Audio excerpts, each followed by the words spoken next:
das características mais marcantes do alossauro, com certeza são as cristas lacrimais. Mas, pelo visto, nem sempre foi assim. E lendo o volume 7 das revistinhas da editora Globo, que inclusive está ali atrás do cenário, foi quando eu descobri isso. Acontece que as artes mais antigas, na grande maioria dessas artes antigas, dessas artes vintage, o alossauro tá sem a crista. E tudo bem porque nem sempre o esqueleto dele esteve completo, né? Com o crânio completo e com todas as características que a gente precisava para saber que ele tinha essa característica.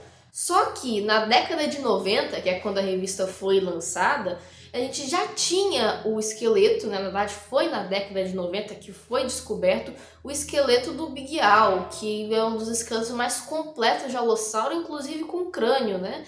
Então a gente já sabia essa característica, inclusive na revista, que eu vou pegar aqui, um minutinho. Pausei o vídeo para não ficar chato de acompanhar.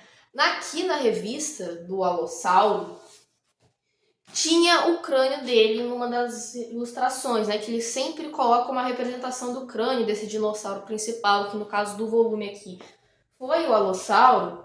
E a gente tem o mesmo crânio dele que a gente tem hoje em dia. É a mesmo crânio que a gente teria em outras representações atuais, a gente usaria o mesmo crânio, né? Então, ou seja, eles já tinham descoberto esse esqueleto na época dessa publicação. Eu fiquei pensando, né? Por quê? Por que diabos isso aconteceria? Inclusive, tem umas artes muito bonitas aqui nessa revista.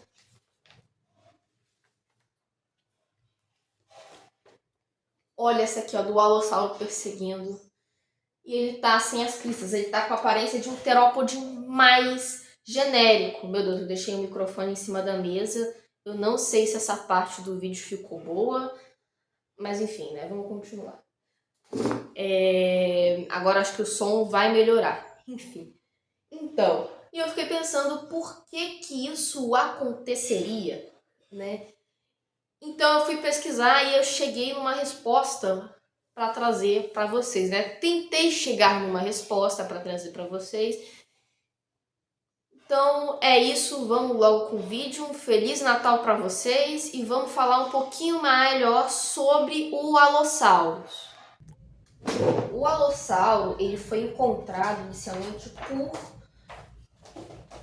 Daniel Charles Marsh na Guerra dos Ossos, que foi a Guerra dos Ossos, um evento assim que trouxe muitos avanços da ciência, mas também foi um evento muito sombrio para a paleontologia, né? Ocorreu até fósseis sendo queimados, já que era uma briga entre dois cientistas e para ver quem conseguia encontrar mais ossos, e para o outro não encontrar os ossos, eles iam lá e queimavam os fósseis, né? Então imagina quão pesada foi. Só que, né, detalhe, como eu já falei no início do vídeo, não foi achado o esqueleto completo do Alossauro. Inclusive, ele nem foi nomeado inicialmente como Alossauro, foi nomeado como outro nome que agora eu não vou lembrar. Vou deixar na tela para vocês. E é isso. Eu trouxe para vocês algumas representações dele conforme os anos passarem, né? Anos passarem, algumas representações antigas e a representação atual. Ok? Importante lembrar que em algumas dessas artes ele tinha crista, porque como eu falei lá na década de 90, a gente já tinha um esqueleto muito completo, com o crânio e tudo dele, a gente já tinha do Allosaurus. Só que mesmo com essa descoberta, parece que algumas artes ainda ficaram mais tradicionais, né? Mais parecidos, né? Não é costume das paleoartes antigas serem muito exageradas como a gente tem hoje. Tanto que se você for pegar representações atuais do Alossauro, você vai ver um monte de representações assim com cristas exageradas, ou não tão exageradas, mas coloridas, bonitos. Tinha alguns que até seguem, né, para um padrão mais reptiliano, mas não é mais um reptiliano grotesco, é aquele reptiliano mais agradável, né, com mais tecido mole. Mas queratina, né? Algo bem assim que nem a iguana, que tem um monte de, né, aquelas negócios que a iguana tem, eu esqueci o nome. Mas aquele negócio lá, a iguana marinha, por exemplo, que tem muita queratina. Então, até quando a gente vai para uma linha mais reptiliana, a gente tende a ser mais aberto quanto a isso. Até porque as cristas, elas podiam ser maiores em vida, né? As do crânio são pequenas, mas elas poderiam ser muito maiores em vida.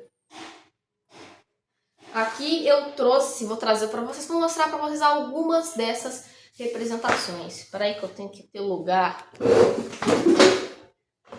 para colocar isso aqui, realmente. Dá para ver daí? Eu vou ter que mudar o ângulo aqui. Meu Deus do céu. Tive que desmanchar o cenário aqui, né? Mas enfim. Não tá bem enquadrado, mas vamos lá. Aqui a gente tem uma representação do Burian, que eu não me lembro de que ano era. Eu vou botar aqui para vocês na tela. Né? O Burian era um dos paleoartistas mais influentes desses paleoartistas da arte vintage. Né? Aqui a Paulus Paleoarte que tenha de fato inspirado esse vídeo, que é essa aqui, do volume 7 da editora Globo, né? As revistinhas da Dinossauros da editora Globo. E aí a gente tem também a versão dele sem crista. Uma das únicas artes que eu consegui encontrar vintage dele tendo uma crista é a do Charles Knight. E também é um dos paleoartistas mais famosos dessa época. Porém, repara que ele tem uma crista bem pequenininha aqui, ó. Bem pequenininha. Eu vou deixar as artes originais para vocês na tela, enquanto eu vou mostrando, mas ele tem um calombinho bem pequenininho acima dos olhos, né? Porque naquela época a paleoarte ela não tinha esse costume de ser tão exagerada, colocar tantos detalhes. Aqui é uma representação minha, né? Mais baseada nas representações atuais. Eu exagerei bastante para um exemplo, né? Um negócio que devia ser só um exemplo, eu peguei e exagerei muito? Sim, mas no final ficou legal, né? E aqui tem até uma versão dele de corpo inteiro, só que ficou cortada, né? Porque não deu para mostrar o ângulo pela câmera toda.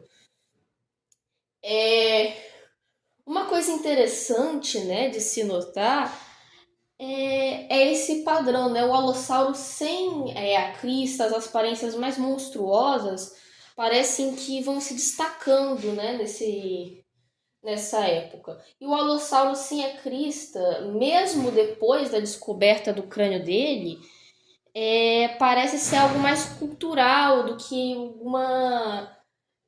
algum tipo de inconveniência na ciência, algum tipo de representação errônea da academia mesmo.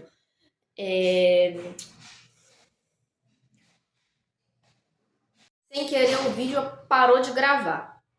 Mas vamos lá, é assim mesmo. Uma vez eu fui numa exposição do shopping, aquelas exposições lá de shopping que fica gratuita, aberta e tudo mais, de dinossauros. E nessa lá tinha um espinossauro, né? Só que engraçado que o espinossauro que eles colocaram lá era um espinossauro, tipo assim, tipo do de Jurassic Park 3, né? Totalmente desatualizado. É quase como se botasse numa exposição de dinossauros aquela primeira versão do Iguanodon lá que tinha o chifre. Isso é engraçado, né? Porque mesmo tendo se passado, né, as descobertas e os anos, parece que algumas representações prevalecem, né?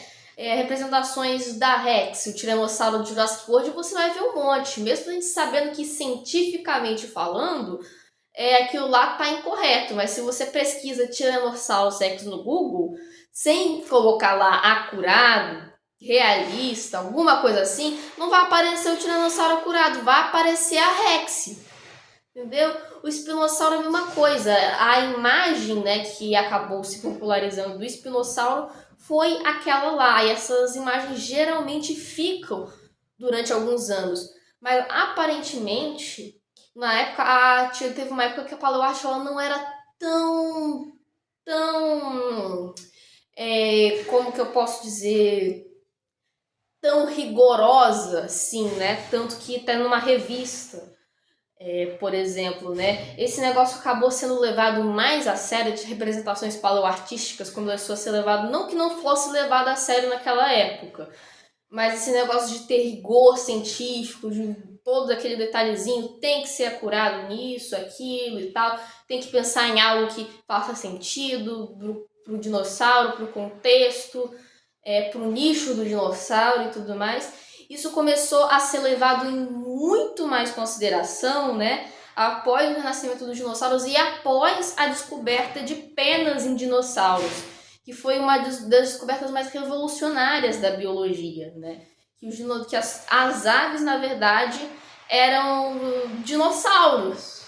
As aves vieram dos dinossauros, no entanto, elas são dinossauros, mas isso foi um baita, como eu posso dizer assim, plot twist na história da biologia, né? E muitas coisas acabaram sendo levadas mais a sérias a partir daí.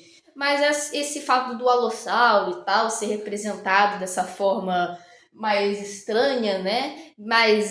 Até mesmo incorreta para aquela época, é por conta disso, né? Essas representações elas ficam na memória, ficam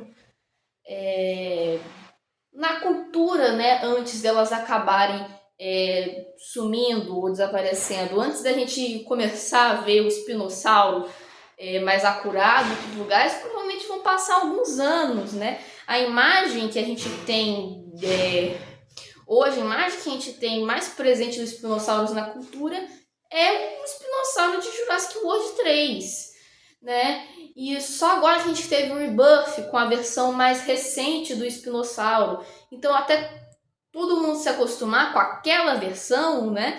Ainda tem esse fanatismo, esse negócio da cultura, né? A ciência vai avançando, mas parece que a arte ela não vai exatamente seguir, né? Porque a gente tem até mesmo uma liberdade maior na arte, não a paleoarte.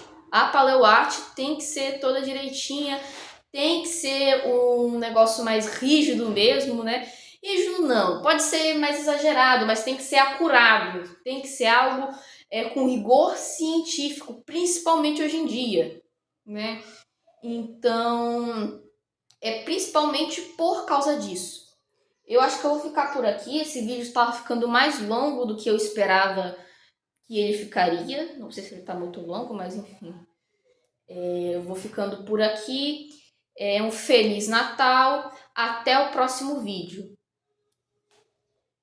Aproveitando, eu sempre vou estar falando mais coisas sobre dinossauros e outras coisas sobre zoologia aqui. Então, se você gostou e quer ver mais, aproveita e faça aquelas coisas lá que todos os youtubers gostam que vocês façam. É isso aí, tchau, até a próxima.